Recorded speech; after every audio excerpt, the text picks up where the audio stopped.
iya ya, anak paranormal tuh ada rules-nya harus ngapa-ngapain gitu.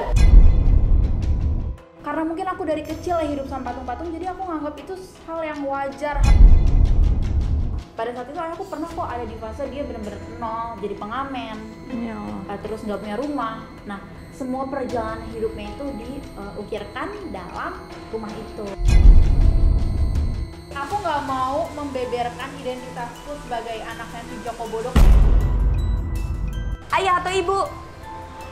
Ibu baru ayah.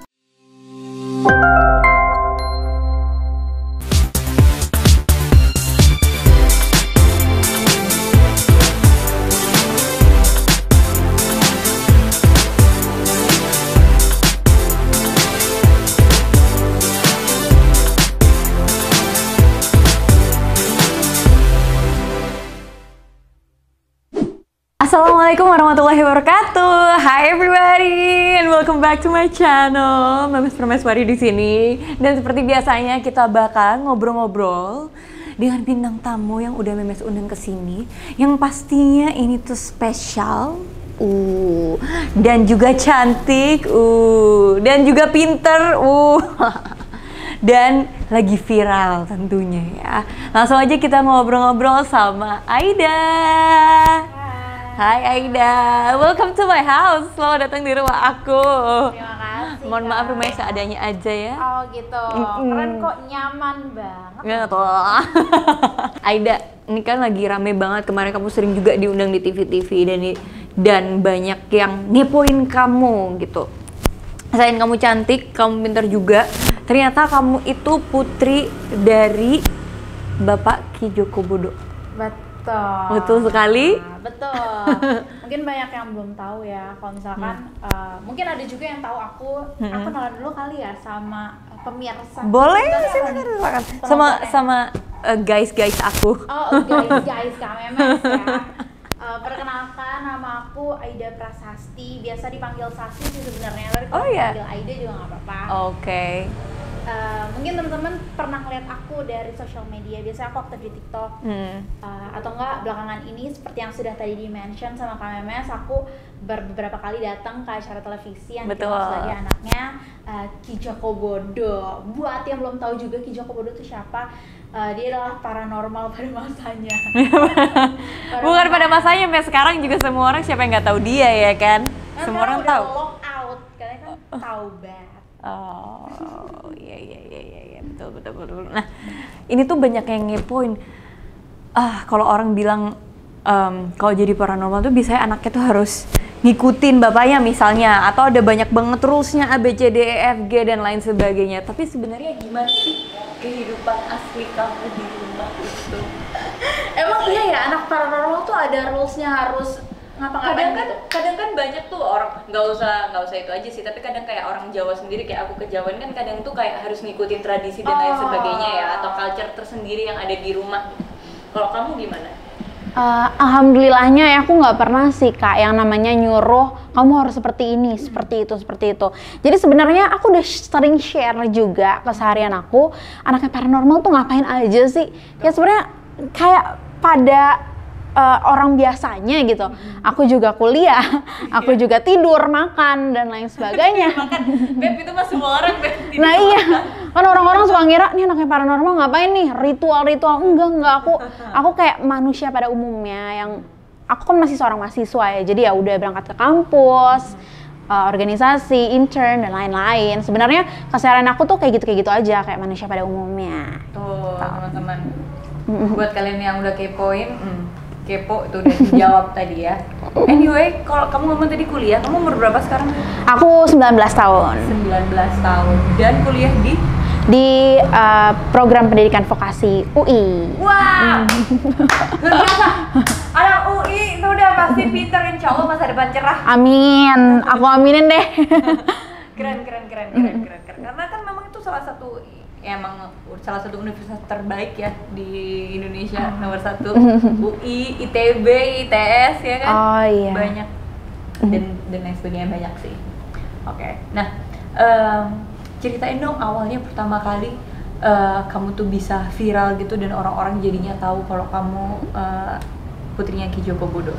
Nih, ini ceritanya aku bingung sebenarnya mulai dari mana. Karena beberapa orang tahu aku memang dari TV, beberapa orang juga udah ngikutin aku dari sosial media aku karena aku memang aktif di salah satu sosial media yang video base itu, TikTok. Oke, jadi pertama kali memang aku suka nge-share aja, lucu-lucuan aja. Maksudnya aku menggunakan TikTok tuh untuk ya udah lucu-lucuan share konten-konten. Terus tiba-tiba orang-orang banyak yang salfok. Ini di Bali ya rumahnya gini-gini. Salfok pertama sama rumahnya, Kak. Bukan, awalnya aku juga nggak ngasih tahu identitas aku kalau misalkan aku adalah seorang anak Ki Joko Bodo gitu. Nah, salah satu videoku yang viral adalah ketika ada anak-anak yang nempelin permen karet di rumah aku. Patung, permen karet di patung maksudnya.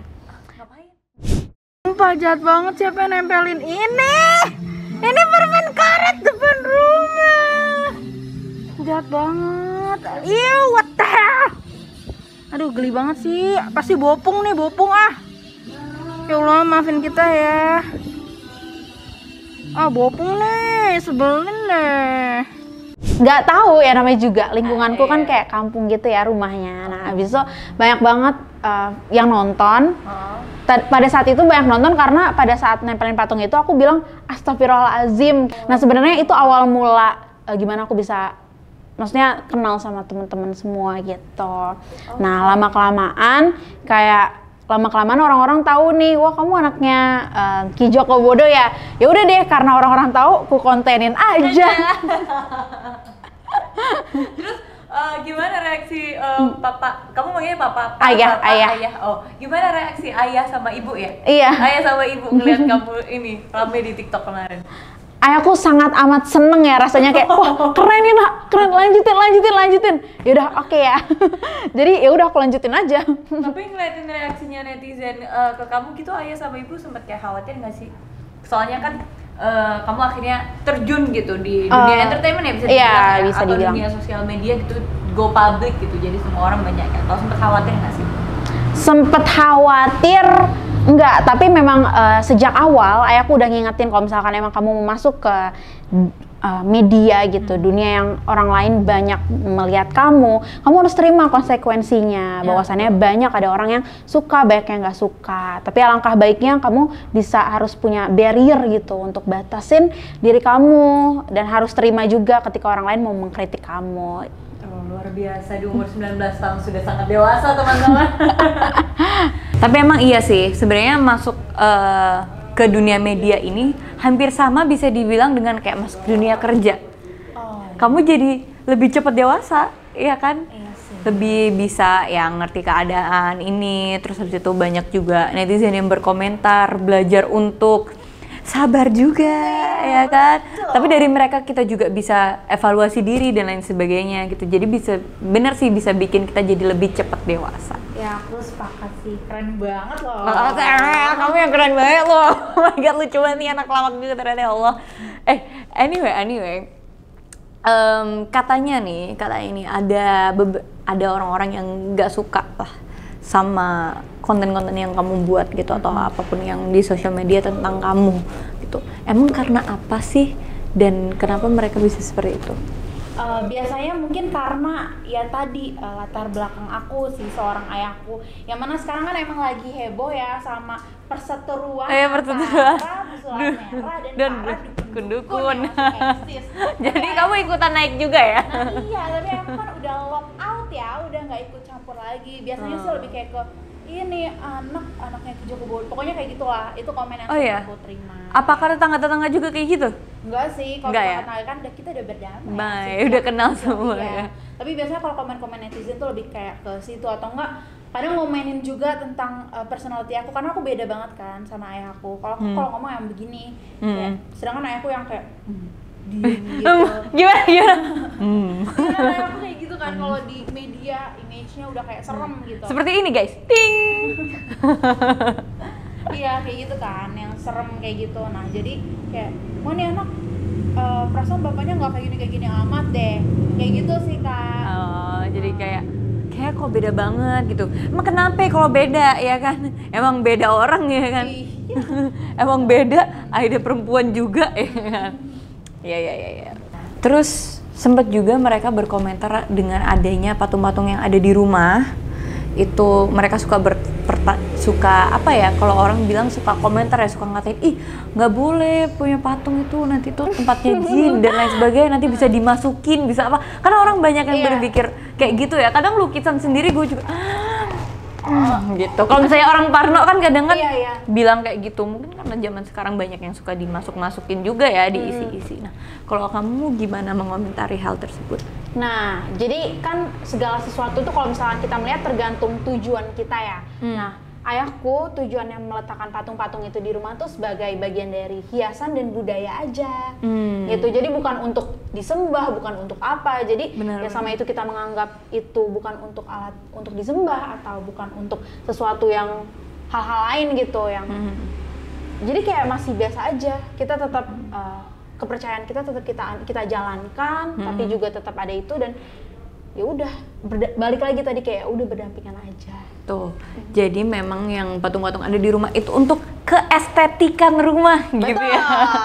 Dan juga kalau aku sih nggak masalah ya. Jadi tiap orang beda-beda ya, ada punya pilihan hidup masing-masing. Tapi kalau menurut aku, karena aku orang seni juga, jadi aku juga suka art. Aku suka ngeliatin lukisan, dan aku juga suka banget ngeliatin kayak seni apa namanya, memahat ya, patung-patung yang dari batu-batu gitu tuh bagus-bagus loh. Dan Indonesia banyak banget punya patung-patung yang indah-indah dan sering juga kan dijadiin kayak ada yang monumen, ada candi dan lain sebagainya. So it doesn't matter sih, kembali lagi ke kepercayaan masing-masing gitu kan. Selama bener, aku setuju sama kamu selama tujuannya itu baik gitu, nggak ke arah negatif. Keren. Nah, kemarin kamu ngonten di rumah itu kan ramai banget kan. Sempet heboh lah ya netizen dan lain sebagainya. Kalau kamu sendiri emang suka nggak sih sama seni-seni yang kayak gitu? Maksudnya sesuai nggak sih sama selera papa? Suka patung juga atau suka lukisan, art dan lain sebagainya? Atau kamu orangnya lebih ke modern aja, suka industrial dan kontemporer gitu orangnya? Sebenarnya aku lebih kayak suka industrial gitu, lebih kayak karena mungkin aku dari kecil lah hidup sama patung-patung, jadi aku nganggap itu hal yang wajar, hal yang biasa gitu. Tapi ternyata kalau aku ngeliat POV orang lain, ternyata patung-patung, ukiran-ukiran adalah sebuah hal yang unik kalau ditemui di zaman sekarang ya. Jadi sebenarnya kalau misalkan ditanya apakah aku juga menyukai itu, sebenarnya biasa aja malah jatuhnya. Iya, jadi aku lebih suka yang modern-modern aja. Nah, katanya nih ukiran-ukiran di rumah itu juga jadi perjalanan hidup ayah kamu. Jadi menceritakan sesuatu di situ. Boleh dijelasin juga nggak ke viewers aku? Iya, jadi memang di rumahku tuh kalau misalkan mungkin guys ini bisa lihat. Jadi memang seluruh tembok di rumahku tuh ukiran gitu. Kalau misalkan berkunjung ke candi kan juga ada ukiran-ukiran ya. Benar. Nah, bedanya ukiran-ukiran rumahku tuh perjalanan hidup ayahku. Jadi ayahku tuh memang mulai semua ini dari nol. Pada saat itu ayahku pernah kok ada di fase dia bener-bener nol, jadi pengamen, terus nggak punya rumah. Nah, semua perjalanan hidupnya itu diukirkan dalam rumah itu. Jadi rumah itu adalah sebuah saksi sejarah perjalanan hidup ayahku gitu. Wow, luar biasa. Itu keren. Itu part seni banget ya? Iya betul, itu sih yang aku juga baru sadar sekarang, wah keren juga ya ini ayah. Tapi kamu dari kecil udah dikasih tahu dulu ayah begini dan lain sebagainya, dikasih tahu nggak? Nah itu fun fact-nya, ayahku cuma cerita-cerita doang, tapi ayahku nggak jelasin kalau apa yang ada di ukiran-ukiran itu perjalanan hidup ayahku. Aku taunya baru kemarin kayak, bukan kemarin sih, maksudnya aku taunya pas sudah gede juga ya, kayak ngeliat ayah kok ini ada di mana ayah lagi ngamen, ini ada nama ibu aku, terus ayahku baru bilang, oh ini emang perjalanan hidup ayah, jadi diukir sampai ke candi juga. Oh iya, oh tapi berarti memang ukirannya udah dari lama ya? Udah dari pertama kali rumah dibuat sih. Oh oke, nice. Nah Aida, katanya benar nggak sih ayah itu pernah dulu ya nggak nganter jemput kamu ke sekolah gitu? Karena mungkin kenapa gitu, aku juga gak ngerti sih. Katanya orang ada yang gitu, emang bener ya? Iya, aku tuh dulu waktu aku masih sekolah, berarti ini ngomongin waktu masih sekolah ya. Aku tuh super duper sibuk, kayak sampai nggak ada waktu untuk keluarga. Makanya belakangan ini aku lagi sering di rumah nih. Udah semakin bertambah usianya, semakin banyak waktu di rumah, makanya aku bersyukur banget sekarang. Kalau dulu tuh sampai bener-bener nggak ada waktu, entah kenapa itu mungkin kerja, mungkin juga keluarga yang lain, menengok keluarga yang lain, kita nggak tahu. Nah, kayak jarang banget diantar ayahku ke sekolah gitu. Jadi kadang aku juga dulu waktu aku masih kecil tuh kayak ngerasa, kok teman-teman aku ini orang tuanya lengkap ya datang ke sekolah, tapi aku cuma ibuku doang, padahal aku masih ada gitu. Itu SD? SD sampai SMP malah. SD sampai SMP? Iya, jadi kamu masih benar-benar ingat ya? Tapi alhamdulillah sekarang udah lebih slow down lah ya gitu. Iya udah, dan kayak kalau misalkan mau diajak acara kemana-mana, pas SMA juga kalau misalkan ada acara dari sekolah udah bisa lah menghadiri itu. Alhamdulillah, tapi memang kan tiap orang ada perjuangannya masing-masing ya. Mungkin ayah juga tahu bahwa ayah bertanggung jawab terhadap keluarga. Jadi banyak yang harus dilakukan, dikerjakan dan diselesaikan. Nah iya, itu berpikir positifnya seperti itu ya. Betul. Ya kan kita harus positif thinking ya kan. Luar biasa, berarti perjuangannya ayah luar biasa.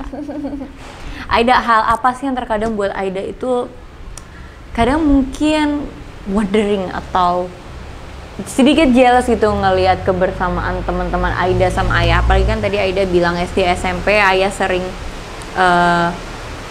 sibuk gitu. Terus kan pasti kalau kita ke sekolah kita sering dong lihat teman-teman kita dijemput, antar jemput sama orang tuanya.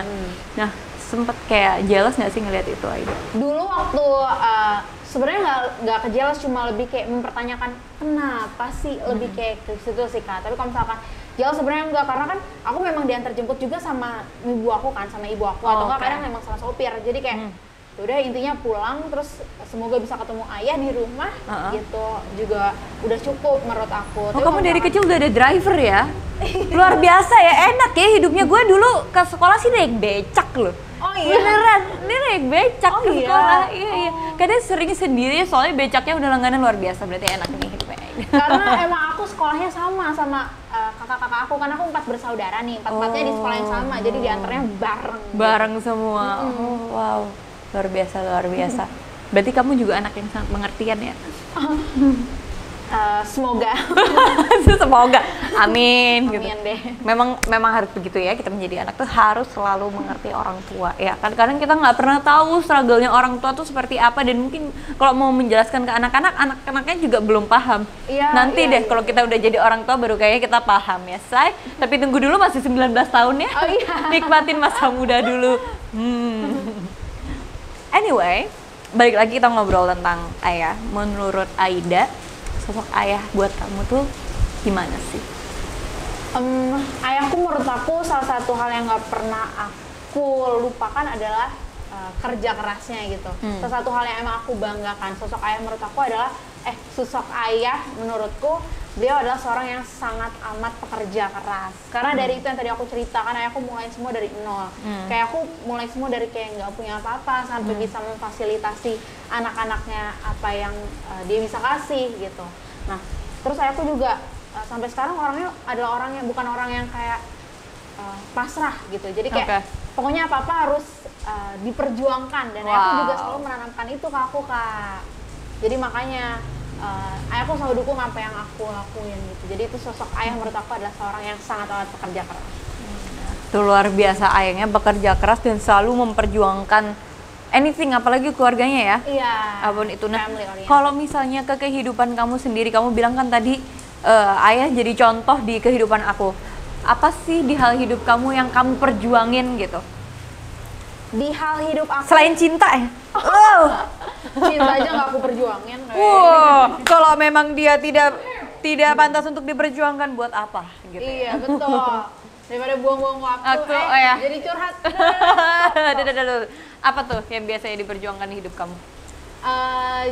Sebenarnya kalau misalkan ngomongin soal goals hidup, ada sih, tapi kayak aku nggak yang harus ini, nggak yang kayak gitu. Tapi aku mau kayak berjalan aja kayak air gitu, mengalir aja. Tapi untuk saat ini karena aku juga berkuliah di jurusan broadcasting, aku sebenarnya pengen mengejar salah satu cita-citaku, yaitu menjadi seorang reporter atau enggak jurnalis. Wow, pengen menjadi seorang reporter atau seorang jurnalis. Aku doain deh kamu nanti bisa jadi reporter yang sukses. Amin. Jurnalis yang sukses. Berarti kamu orangnya suka ini ya?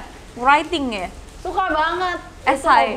Oh, paling nggak bisa writing, orangnya kurang kreatif dia menulis. Keren banget. Oke. Nah, Aida, Kamu kenapa pengen banget jadi jurnalis, reporter? Kenapa nggak pengen jadi penyanyi atau Penyanyi kan dah. misalnya. Tapi sebenarnya emang dulu aku pengen jadi penyanyi, tapi iya? aku hancur ya pada saat itu. Adalah satu dan lain hal yang tidak bisa dijelaskan. Karena aku dulu pengen jadi penyanyi, jadi penyanyi sekarang cuma jadi hobi aku. Tapi kenapa aku pengen jadi jurnalis? Karena memang pemantiknya udah ada sejak aku kecil. Ada satu hal yang bikin aku kecewa banget sama seorang jurnalis, yaitu memberitakan sesuatu yang gak mengenakan untuk keluarga aku dan juga ayahku. Jadi jatuhnya jurnalis ini mau mengadu domba nih keluarga Ki Joko Bodo, karena kan lu ayahku terkenal punya banyak istri di setiap provinsi gitu. Terus mau terus mau kayak diadu domba gitu, Kak. Diadu dombanya gimana? Di setting gitu, bilangnya Ki nanti bilang kayak gini ya, biar kita panas-panasin, biar pokoknya yang kayak gitu. Terus aku di situ kayak semacam gimmick ya. Gimmick kayak gitu, tapi kan yang jatuhnya menurut aku itu juga nggak ada esensinya apabila disiarkan di publik gitu. Nah itu salah satu pemantiknya kenapa aku kayaknya aku harus do something ini, harus berbuat sesuatu yang gimana kita bisa maju gitu kalau berita-berita yang beredar gitu-gitu. Iya. Lebih ke kenapa sih berita-berita yang sekarang lebih banyak yang apa namanya sensasi banget gitu. Iya, sensasi banget. Sensasi nggak apa-apa lah, tapi jangan sampai kayak menjelek-jelekan pihak lain. Nah dari situ aku juga dapat hujatan, makanya aku sebel banget. Nah kan kamu anaknya. Kan kamu anaknya, kenapa jadi kena juga? Ya karena berita itu, Kak. Berita itu kan lagi naik-naiknya pada saat itu. Nah di situ tuh salah satu pemantik kenapa aku pengen jadi jurnalis. Terus ada juga nih, waktu itu ayahku lagi sakit.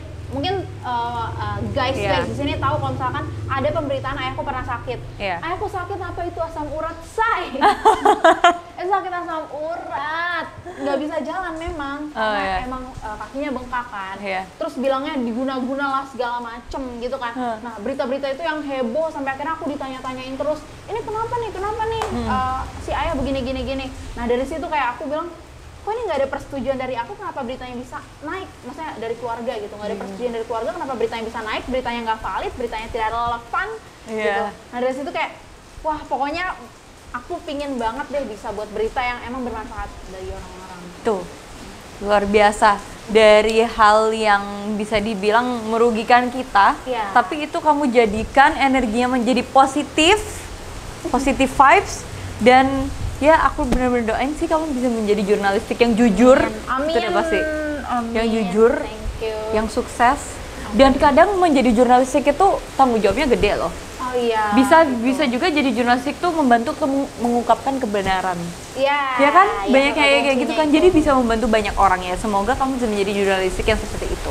Amin. Amin ya Rabbal Alamin. Amin dong. 1000 orang bilang amin, cita-cita aku tercapai. Amin. Amin. Nah, anyway, banyak orang yang bilang kalau ayahnya pengusaha, anaknya jadi pengusaha. Kalau ayahnya dokter, anaknya jadi dokter. Ada yang pernah bilang nggak?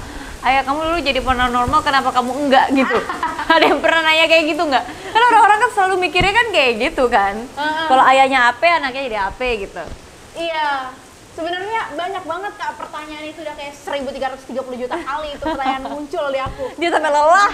Guys, dia lelah. Kenapa kamu nggak jadi paranormal aja? Tapi orang-orang yang nanya gitu kadang nggak sadar kalau misalkan setiap orang punya jalan hidupnya masing-masing.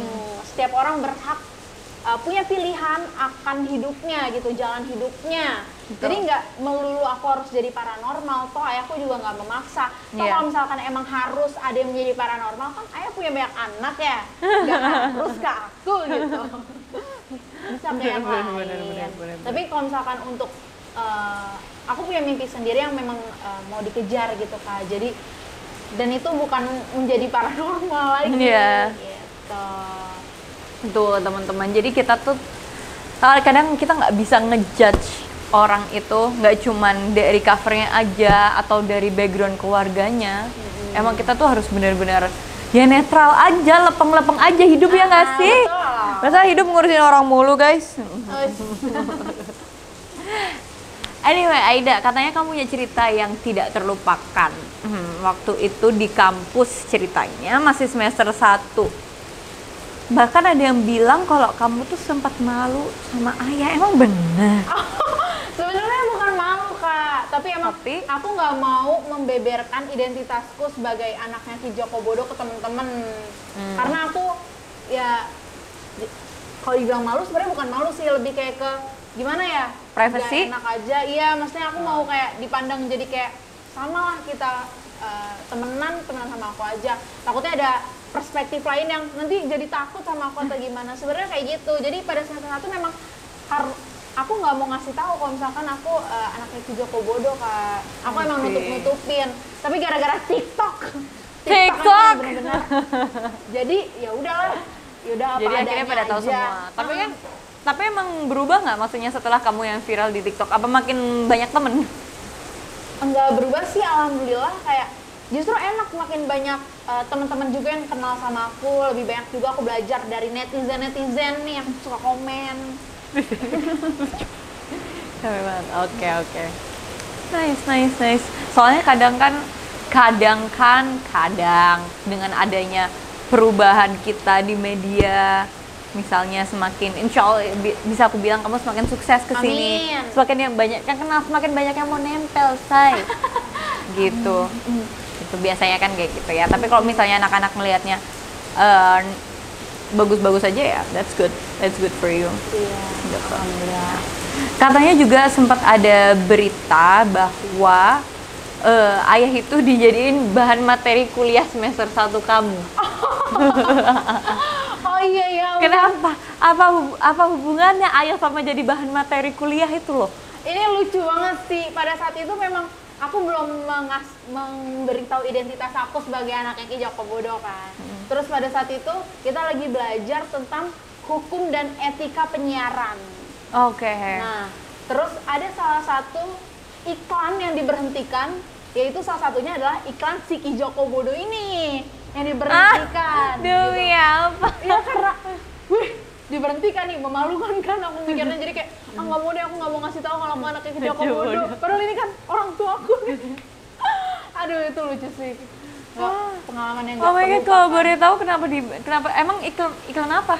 Karena itu adalah salah satu iklan yang mana itu melanggar kode etik penyiaran. Oh. Jadi nggak boleh ditayangkan lagi. Sebenarnya lebih kayak ya tentang ramalan gitu, tentang perdukunan lah pada zaman dahulu gitu. Oh, oke, baik, interesting. Agak awkward moment ya mungkin waktu itu ya. Iya, makanya tapi syukurnya Kak belum pada ada yang tahu aku anaknya Ki Joko Bodo. Pas sudah tahu kayak, oh ya kan waktu itu ayah kamu pernah jadi materi. Terus kayak, ya udahlah, ya udah lalu, yang lalu biarlah berlalu. Aduh, keren ini anak keren banget. Cerita dikit dong Aida, apa aja yang udah kamu lakukan sebagai mahasiswa vokasi UI. Sekarang kamu udah semester berapa? Aku semester 5. Oke. Iya, dan sekarang Semangat. aku emang lagi intern gitu sih. Intern? Kamu intern di mana? Maksudnya mau kayak gimana internnya?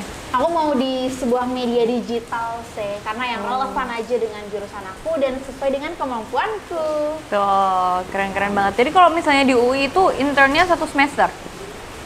Sebenarnya namanya kalau di jurusan aku itu ada program studi kerja dan juga memang magang. Studi kerja itu adalah semester 5 kita, gimana kita bisa bekerja di industri gitu Kak. Nah, semester 6-nya baru tuh magang. Oh begitu, semester 5, semester 6 berarti udah tahun ketiga. Habis itu insya Allah skripsi.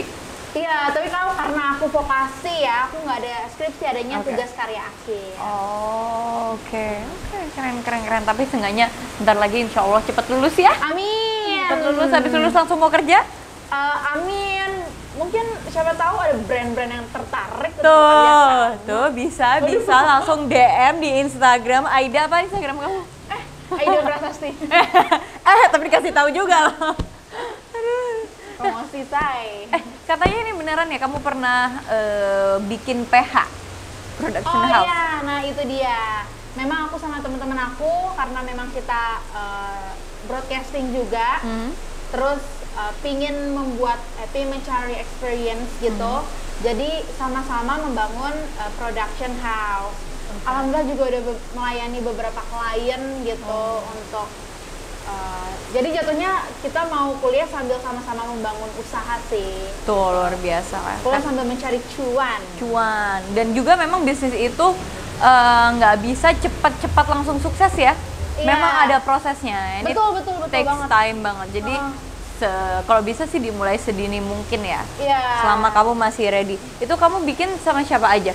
Itu sebenarnya teman-teman aku ada 3 penginisiasi, dan kebetulan pada saat itu aku diajak untuk sama-sama membangun production house itu. Apa nama PH-nya? Namanya PUP. Pemuda Ulung Production sebenarnya. Oh, Kayak- PUP. Ya karena kayak selengean aja gitu deh. Iya. Ya. Yaudahlah, namanya juga anak muda ya, carinya yang catchy biar Catchy. di liriknya apa nih, masa pupuk gitu kan. Pemuda Ulung Production. Production. Tuh, keren. Nah, untuk pendidikan sendiri nih kamu nih. Kamu kan bikin PH iya, pinter iya, sekarang lagi magang iya, luar biasa ya kan. Nah, tapi peran dari orang tua juga suportif nggak di kamu di bidang jurnalistik ini?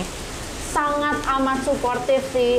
Itu yang buat aku bersyukur sebenarnya punya kedua orang tua yang memang benar-benar suportif. Ayahku tuh benar-benar kayak memfasilitasi apa yang aku mau, tapi kayak ayahku nggak ngasih itu secara instan, tapi ayahku Gimana mau tuh? membantu. Misalkan kayak aku mau misalkan aku mau jadi jurnalis, kan ayah punya banyak link ya, bisa aja dong aku dimasukin, masukin anakku dong, tapi aku nggak seperti itu. Oh iya, apalagi kan emang ayah kerja di media ya. Coba nikmatin aja prosesnya dulu. Kamu kalau misalkan mau ikut itu, coba dari bawah, coba dari nol, biar kamu bisa lebih punya empati, lebih menghargai orang lain. Aku sih ngajarin itu sih aku. Tuh, rencana nanti kalau misalnya lulus kuliah, kamu bakal tetap ngelanjutin PH ini nggak?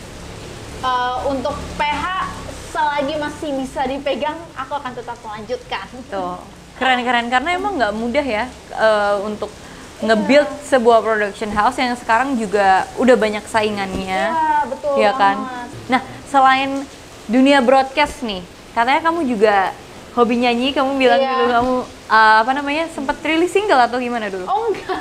Atau gimana? Enggak, tapi memang ayahku tuh dulu emang ayahku taunya aku mau jadi penyanyi. Jadi dulu udah dipersiapkan lah segala macem untuk kamu nanti record ini ya gitu-gitu. Tapi ada satu dan lain hal yang buat aku nggak bisa lanjutin untuk jadi penyanyi itu. Kenapa tuh? Ada deh Kalau boleh suatu tahu. hal, pokoknya itu Oke. suatu hal yang menurut aku itu trauma ya, aku trauma. Oh, gitu. iya. Kayak, iya, mimpi aku tuh Umur hancur. berapa? Kelas 1 SMA. Kelas 1 SMA. Oh. Ya pokoknya itu deh, satu dan lain hal itu. Jadi aku sekarang jadikan nyanyi itu sebagai hobi aja. Oke, berarti sampai sekarang masih suka cover-cover lagu misalnya Iya, atau aku suka apa? cover lagu, suka ikut juga kompetisi di kampus. Oh iya. Iya, kompetisi nyanyi. Nyanyi. Tergabung juga dalam grup vokal di kampus gitu. Oh, ada ini ya, grup vokal atau kayak paduan suara gitu? Sebenarnya kalau di program kalau di vokasi itu paduan suara sih. Oh, ada paduan suaranya. Keren tuh, berarti masih tetap terus aktif di dunia musik sebagai ya? hobi ya, betul. Iya, sebagai hobi. Keren. Nah, apakah hobi nyanyi ini kamu pengen sendiri atau memang di keluarga kamu ada yang hobi nyanyi? Biasanya kalau orang hobi nyanyi tuh mungkin emang ayah ibunya suka karaoke, apa mungkin memang kalau di musik itu ada yang memang bisa main alat musik ya kan? Di keluarga? Karena memang ini sih Kak, ayahku dulu pernah ciptain lagu juga. Iya. Ayahku dulu juga aku pernah ceritakan dia adalah pengamen. Iya, betul sih. gitu. Jadi sebenarnya sejak kecil tuh aku memang suka nyanyi. Mungkin dari ayahku atau gimana, atau emang dari kecil pokoknya aku suka bernyanyi. Nah, terus karena aku suka bernyanyi itu, ayahku tuh mau aku jadi penyanyi, yang aku bilang tadi, mau jadi penyanyi. Terus ayahku mau kita tuh anak-anaknya buat band. Tapi Lucu banget. nama bandnya tuh Joko Bodo, anak-anak Joko Bodo gitu lah pokoknya. Tapi kakak-kakakku pada nggak mau. Kakak-kakakku pada nggak mau. Padahal kita udah kayak sampai les bener-bener kayak. Oh iya, mungkin bukan passionnya kali ya? Bukan passion ya, mereka balik lagi kayak ayo udahlah, saya aku juga bukan tipe orang yang memaksakan kan, jadi ya udahlah mau hidup gimana atur. Jadi nggak jadi Gak jadi bikin band. Gak jadi bikin band, tapi aku tetap suka nyanyi pada saat itu, jadi pengen jadi penyanyi. Tapi ya itu tadi aku bilang Iya, ada satu hal dan yang- lain. It's okay, tiap orang punya pilihan hidupnya masing-masing. Dan kalau menurut aku mumpung kita masih muda, let's try everything gitu. Kita coba banyak hal dan kita bisa jadi memilah mana yang cocok di kamu dan mana yang enggak. Iya, betul. And it's okay to change your dreams. Iya, betul. It's Gitu. okay banget kok. Selama memang kalau misalkan kamu nggak nyaman sama hal itu, nanti kalau misalkan dipaksain malah jadinya enggak gitu kan. Tuh, bener banget. Nah, ini tuh ada yang bilang kalau kamu suka banget nyanyi di candi. Oh iya, iya itu aku suka ngontenin juga. Tuh, benar. Ngonten, nyanyi di candi. Karena seru banget loh. Mungkin Kak Memes mau main ke candi, Boleh. nyanyi di sana. Kapan-kapan Boleh ya. banget, kapan-kapan, Nah, boleh. nyanyi di situ bisa banget. Karena emang kan kalau candi itu menurut aku itu tempat yang aman, tempat yang nyaman. Jadi Iya. mau teriak segede apapun orang juga nggak bakal ngeh gitu. Masa iya? Iya, karena kan tingkatnya banyak ya. Oh. Kadang aku nyanyi di tingkat 5 atau 7 gitu. Jadi Berasa kayak soundproof ya candinya ya. Soundproof ya. iya. Kan? Makanya kayak ya udah aku bisa mau nada tinggi setinggi apapun, mau meleset semeleset apapun juga kayak Iya. nggak bakal ada orang yang keberisikan juga kan. Oh iya, maksudnya sampai ke rumah pun bisa nggak kedengeran? Nggak kedengeran kok. Oh, wow, aku baru tahu soundproof banget. Iya, jadi bisa latihan nyanyi di situ ya? Bisa, makanya dulu aku sering di situ sendiri aja nyanyi. Lama-lama aku kontenin. Bener. Jadi, tapi luar biasa ya, maksudnya anak zaman sekarang tuh bisa kayak yang dari hal yang iseng atau latihan aja itu bisa jadi ya konten, jadi karya, dan itu bisa diupload di sosial media gitu, orang jadi tahu. Orang kan kalau misalnya kamu nggak ngupload kamu nyanyi di candi, mungkin orang belum ada yang tahu kamu hobi nyanyi. Oh iya. Bisa atau bisa nyanyi, ya kan? Tapi dari situ orang jadi tahu tuh. That's amazing. Nah, bedanya nyanyi di candi sama di ruangan gini apa? Nah tadi yang aku bilang kalau di ruangan Selain ini soundproof. kan, iya orang-orang kan pada, wah ini orang ngapain nih teriak-teriak gitu kan. Iya. Kalau di candi udah kita benar-benar bisa sebebas mungkin ngelakuin apa yang mau kita nyanyiin tanpa dilihat orang-orang juga, nggak mengganggu juga. Itu Menggema sih, nggak? Menggema. Oh iya. Iya karena kan candi Enak juga ya? kosong. Kayak Iya. pakai mic ya? Benar. Oh emang iya? Itu dia bener. Itu serunya sebenarnya experience-nya yang beda gitu kalau nyanyi Bener. di candi. Nah, ngomong-ngomongin tentang nyanyi kamu nih. Ada niat lagi nggak misalnya one day cuman iseng aja, bukan untuk kayak serius masuk terjun ke dunia penyanyi ya, tapi iseng aja bikin karya, atau mungkin kamu memang menulis lagu sendiri juga? Iya, jadi memang itu kalau misalkan nyanyi kan aku jadikan itu sebagai hobi ya. Jadi kayak kalau misalkan aku juga punya partner teman aku yang suka banget nyanyi, jadi kita pakai hobi kita itu untuk ya udah untuk kompetisi aja. Tapi kompetisinya bukan yang ambis juga gitu, kayak yaudah mau apa namanya, mau ngukur seberapa bisa sih kita bernyanyi gitu-gitu aja sih. Lebih kayak itu sama kalau misalkan ditanya kedepannya mau buat karya atau enggak gitu dari menyanyi, sebenarnya mau banget sih kalau misalkan emang ada opportunity itu. Tuh, mau bang. Ya mungkin aja kamu lagi iseng-iseng apa, dapat inspirasi jadi bisa nulis lagu Iya. atau semoga. rilis, ya nggak? Nah kalau misalnya teman-teman pengen ngeliat kamu nyanyi, bisa mampir kemana nih? Oh, mungkin bisa mampir ke sosial media aku aja, mungkin bisa di TikTok, Ting, YouTube, Ting, atau Instagram, Ting. Oh, jadi promosi nih. Ini kita ganti topik. Oke. Anyway, tadi waktu kamu kesini udah macet banget. Betul. Iya nggak sih? Apalagi jalan ini tuh macet banget yang aku nggak bisa sebutin namanya, nanti pada tahu kalau rumah aku di sini ya kan. Terus dengar-dengar katanya kamu sering banget naik ojek online Iya. kemana-mana. Why? Karena aku efisiensi sih. Sebenarnya bukan ojek online juga, sebenarnya kayak taksi online aku juga sering pakai. Oh. Karena efisiensi waktu aja. Toh kan juga kalau misalkan yang nganterin kemana-mana kan itu adik aku masih sekolah, sedangkan aku udah kuliah, jadi kayak aku dibebasin gitu mau pakai apapun yang kamu mau. Sebenarnya lebih kayak gitu sih. Berarti kamu anaknya mandiri sekali ya, sayang? Betul, karena kita tidak bisa bergantung pada orang lain. Tuh, luar biasa, luar biasa. Termasuk ke kampus pun juga sering ini, sendiri juga? Iya, biasanya sebenarnya kalau kampus tuh diantar dulu ke tempat transportasi umum. Nanti dari situ naik transportasi umum, terus di kampus kan ada fasilitas kayak bis kuning gitu-gitu, jadi naik sendiri. Oh iya sih, kalau di UI mah sudah lengkap ya transportasinya. Nah, kalau ngomongin ojek online ini katanya kamu juga sering ngontenin ya, lagi naik ojek online. Iya, tukang ojek online tuh lucu banget. Kadang tuh aku kan emang suka kalau misalkan pulang malam-malam aku nggak minta jemput kan, jadi naik ojek online. Nah, kadang orang tukang ojek online tuh suka bilang begini Kak, hati-hati loh di sini ada rumahnya paranormal yang serem banget. Aku udah pernah cerita kayak gitu. Hati-hati loh Mbak, apa Mbak nggak takut apa pulang malam-malam sendiri kayak gini ada rumah paranormal? Pas mau nyampe, serem banget. Pas mau nyampe rumah. Terus begitu aku sampai, dia nggak tahu aja kalau itu rumahku. Terus dia gimana kayak? Maaf ya Mbak, saya bener-bener minta maaf kayak gitu. Terus kejadian itu nggak cuma sekali Kak, kayak berulang kali. Nggak berulang kali banget sih, tapi beberapa kali. Beberapa kali ada yang tahu lah. Iya, ada yang bilang, di sini rumah daerah sini serem loh Mbak, kenapa pulangnya sendirian malam-malam gitu. Anyway, seru banget ngobrol hari ini. Nggak kerasa kita udah hampir sejam ngobrol. Aku mau bilang terima kasih banyak untuk Aida udah hadir di sini, udah mau datang di podcast ini dan udah mau menginspirasi teman-teman di luar sana, ya kan? Kamu ada nggak pesan-pesan yang pengen kamu sampaikan ke netizen dulu? Netizen dulu. Sebelumnya aku mau terima kasih juga untuk Kak Memes and Tim yang tiba-tiba aku dikontak loh. Aku kayak oh my god, sebuah kehormatan banget. Terus seru juga di sini podcastnya Kak Memes, keren banget. Terima kasih. Untuk guys di luar sana, aku mohon maaf kalau misalkan ada salah kata atau misalkan gestur aku yang bikin gak nyaman atau perkataan aku yang salah atau menyinggung, mohon maaf. Kemudian semoga nanti apa yang aku bagikan ke teman-teman bisa menginspirasi walaupun sedikit gitu. Luar biasa, itu tadi pesan-pesan dari Aida.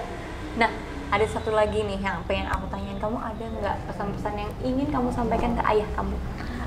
Ke ayah aku. Sebenarnya aku tuh sering banget ngomong sayang gitu ke ayah. Aku tuh kayak diucapin banget gitu kalau kayak ayah I love you, ayah I love you gitu-gitu kan. So close with your dad ya.